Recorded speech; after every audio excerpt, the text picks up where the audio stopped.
U.S. stocks slide amid inflation, tariff worries.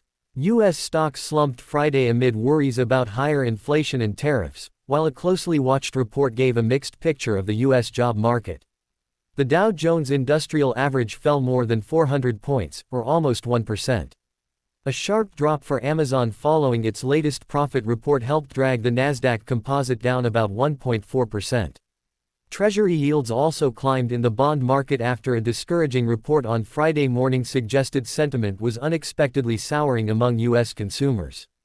The preliminary report from the University of Michigan said U.S. consumers were expecting inflation in the year ahead to hit 4.3%, the highest such forecast since 2023. That's a full percentage point above what they were expecting a month earlier, and it's the second straight increase of an unusual amount.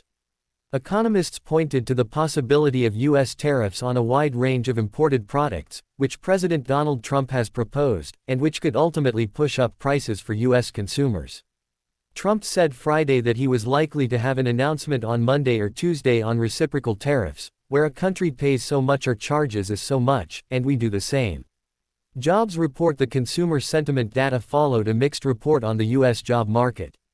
It showed hiring last month was less than half of December's rate, but it also included encouraging nuggets for workers. The unemployment rate eased, and workers saw bigger gains in average wages than economists expected.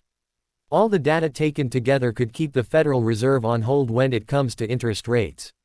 The Fed began cutting its main interest rate in September in order to relax the pressure on the economy and job market, but it warned at the end of the year that it might cut fewer times in 2025 than it had expected, given worries about inflation staying stubbornly high.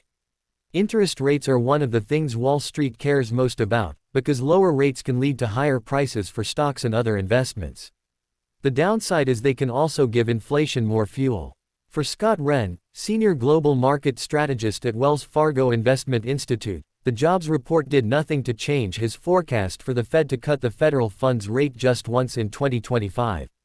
That's a touch more conservative than many traders on Wall Street, who collectively see a roughly 45% chance that the Fed will cut at least twice, according to data from CME Group.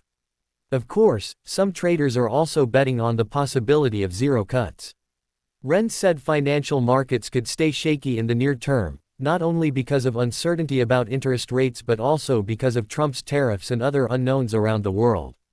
Worries about a potentially punishing global trade war, which rocked markets earlier in the week, have eased a bit after Trump gave 30-day reprieves for tariffs on Mexico and Canada. But Europe might be next, and even if the final outcome is benign, uncertainty could weigh on global investment, Bank of America economists wrote in a B of A global research report. A fear among economists is that when U.S. households expect inflation to be high in the future, they could begin buying things in advance and making other moves that can set off a self-fulfilling cycle that worsens inflation.